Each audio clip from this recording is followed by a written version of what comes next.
Bonjour. Dans le cadre du cours Calcul à la rupture, on se propose de présenter l'introduction à cette théorie. Dans ce chapitre introductif, nous allons rappeler en premier lieu le schéma de résolution d'un problème d'équilibre en mécanique des milieux continus. En deuxième lieu, nous allons présenter le point de vue calcul à la rupture, ou le raisonnement par le calcul à la rupture. Nous considérons un exemple du cadre à 3 barres pour bien illustrer le raisonnement, le calcul à la rupture. Et on terminera par souligner la pertinence du raisonnement par le calcul à la rupture.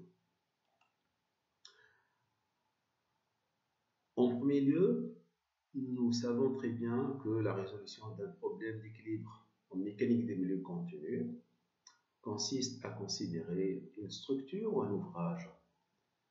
Et pour ce faire, nous considérons l'hypothèse souvent dite de petite transformation.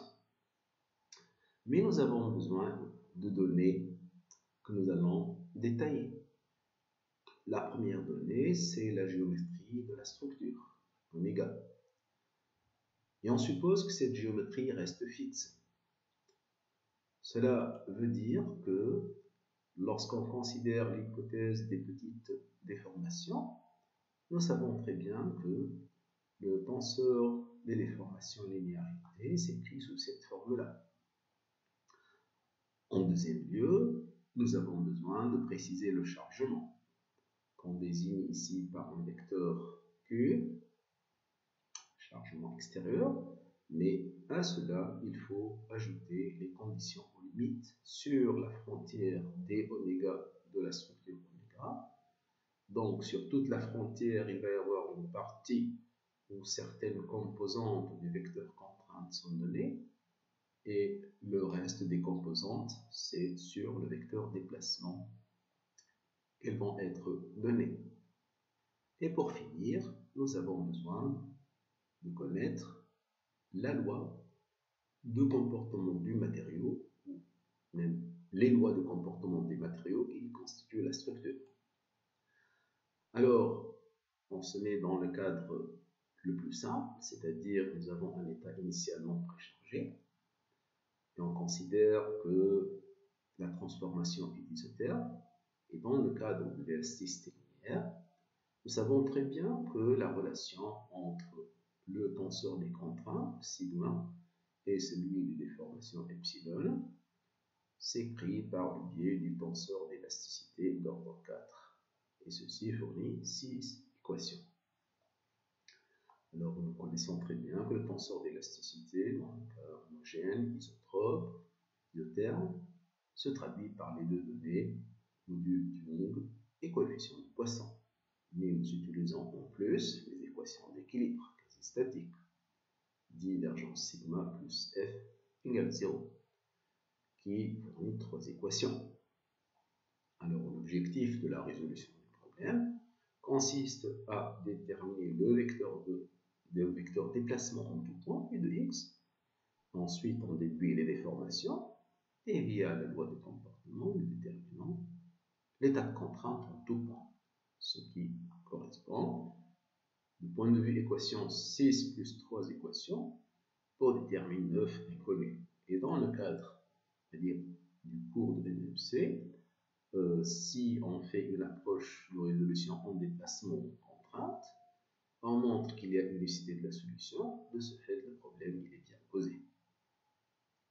Alors, si nous allons considérer le point de vue calcul à la rupture, d'après le professeur Salançon, le raisonnement du calcul à la rupture a été appliqué pour la première fois par Coulomb et 773 pour résoudre des problèmes de mécanique des structures et notamment de mécanique des sols, par exemple la pression des terres sur un ouvrage de soutènement. Et on souligne en particulier que ce raisonnement s'inspire de celui fait par Galilée depuis 1638 sur un exemple très simple qui est celui de la poutre console.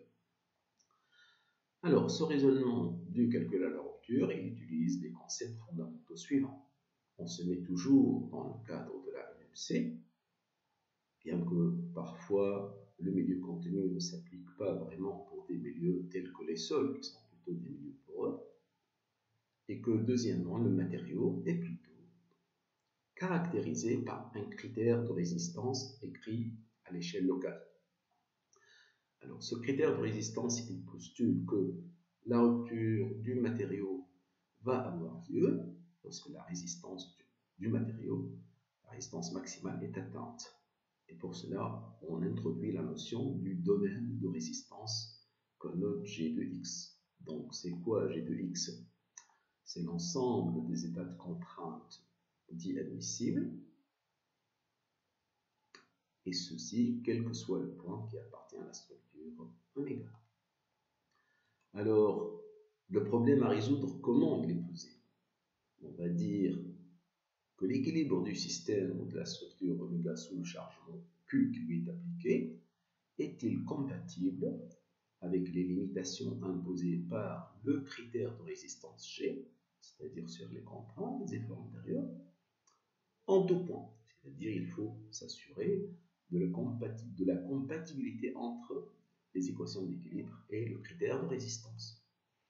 Et comme on a dit ici, que le problème, l'exemple simple de poutre console, comment on le voit pour déterminer le chargement de ruine, c'est-à-dire si on applique une force à l'extrémité de la poutre console, nous savons très bien que le moment maximal va être de l'autre extrémité où se trouve l'encastrement, c'est-à-dire c'est comme si, connaissant le moment maximal à l'encastrement, quelle serait la force qui donnerait le moment maximal imposé par la résistance du matériau. Donc, si on va dire quel est le cadre du calcul à la rupture, c'est celui de la mécanique des milieux contenus. Nous gardons toujours une géométrie fixe, bien qu'on résolve un problème de rupture.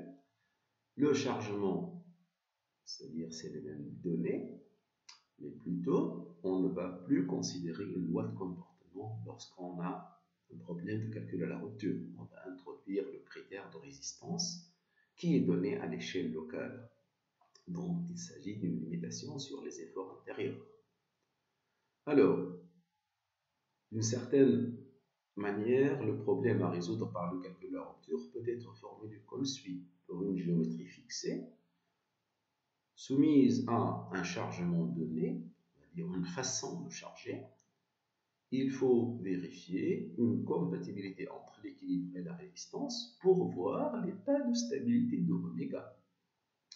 Alors, ceci nécessite de mentionner qu'on va avoir une réponse dite partielle sur la structure globale de oméga. Pourquoi? Parce que nos données qui sont sur la résistance sont données à l'échelle locale.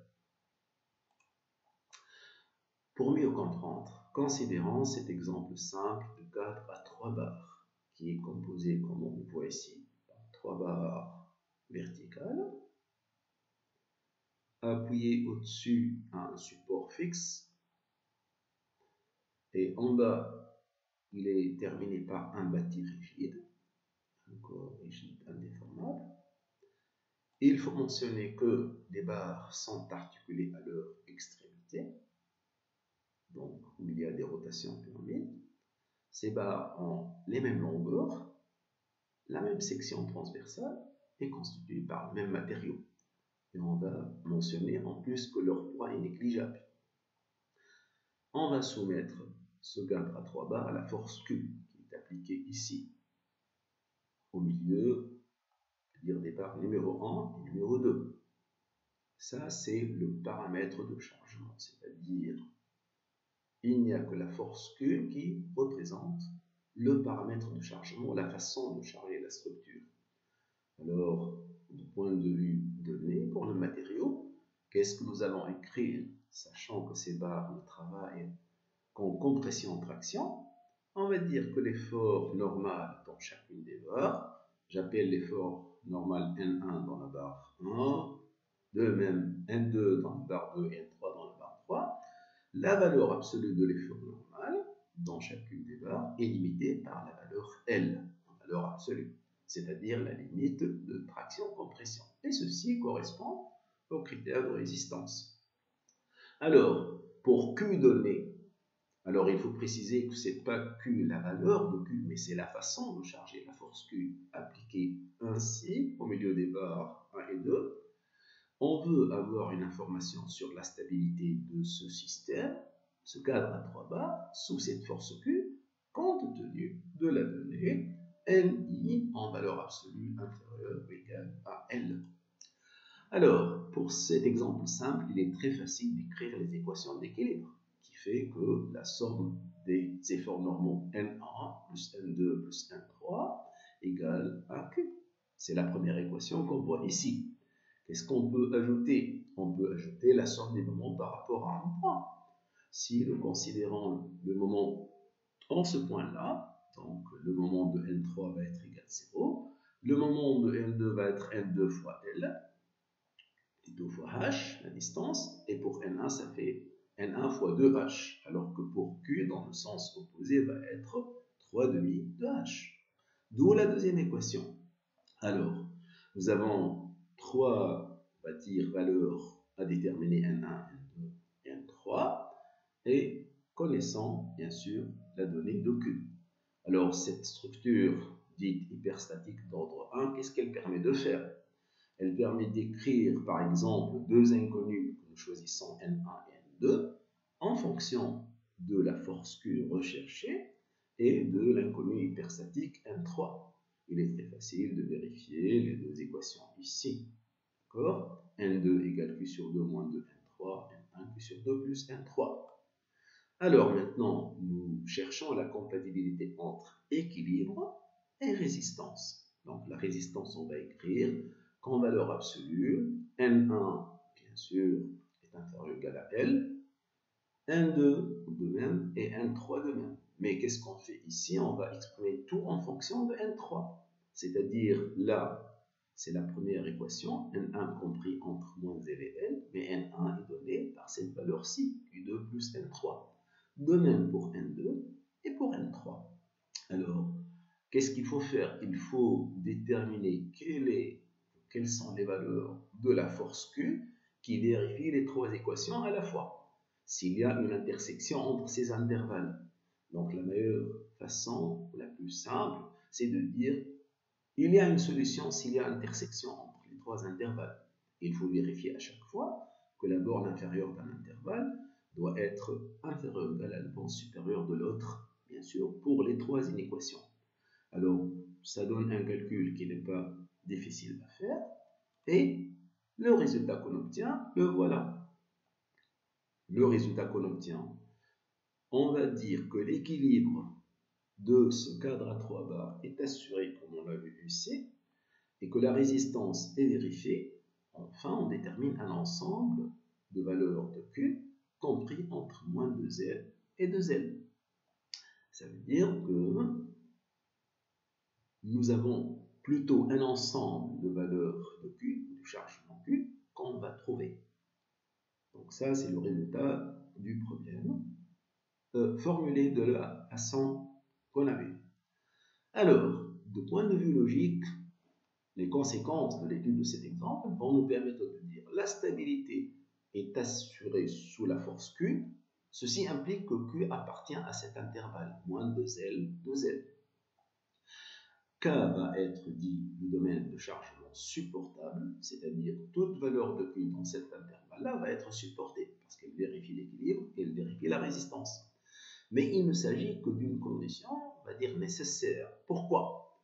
Parce que de point de vue logique, si j'écris P1 plus Q, ben non Q implique non P.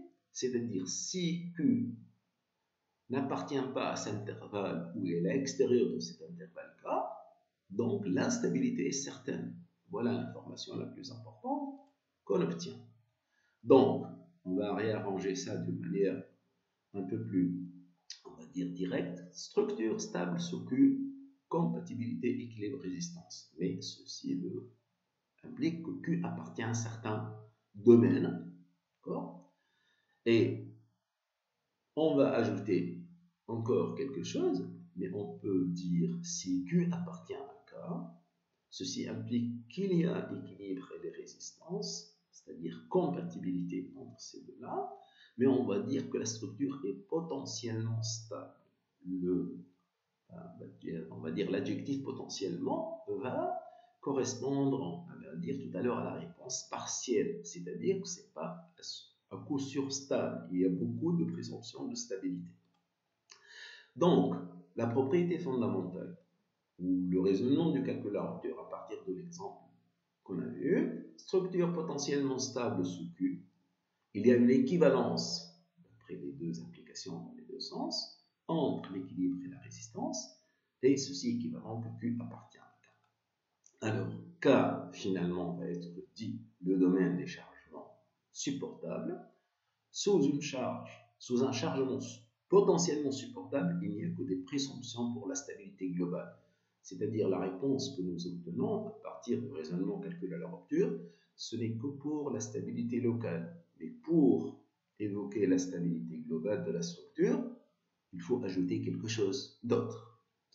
Alors, pour comprendre la pertinence de ce raisonnement-là, nous allons considérer que les barres que nous avons vues peuvent être constituées soit par un matériau fragile ou un matériau ductile.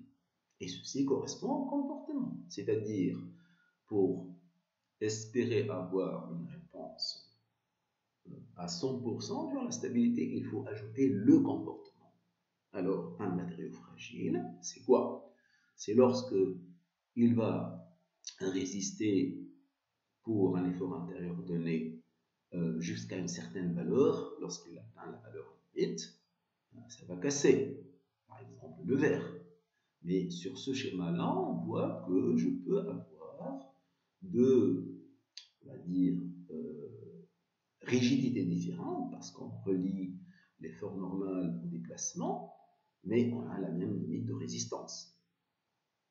Alors que pour le cas qui est du matériau ductile, on voit que lorsque l'effort intérieur, soi-disant l'effort normal, augmente, il va arriver à la valeur limite L qu'on a introduite, mais si on continue à charger, le matériau il préserve cette résistance, d'accord, et il va maintenir l'effort. C'est tout à fait le contraire ici, l'effort va être nul. Et c'est le comportement élastoplastique parfait. Alors effectivement, dans le cadre de l'élastoplasticité ou de l'analyse limite, c'est-à-dire c'est le même problème pour le calcul à la rupture, mais on va ajouter des équations de comportement, que ce soit fragile, ductile ou autre. Voilà ce qu'on obtient. La même structure, si on suppose que les trois barres, le cadre à trois barres est constitué donc de trois barres qui ont la limite de résistance L, mais elles sont fragiles, alors le chargement, on va dire limite, au sens d'analyse limite, est inférieur strictement à 2L, il est égal à 12L sur 7. Par contre, si vous considérez que le matériau est ductile, alors on peut vérifier que le chargement limite est égal à 2L. Qu'est-ce que cela veut dire? Cela veut dire que le raisonnement du calcul à la rupture, ou la réponse du calcul à la rupture, elle est intéressante vis-à-vis de l'analyse limite lorsque le matériau est ductile.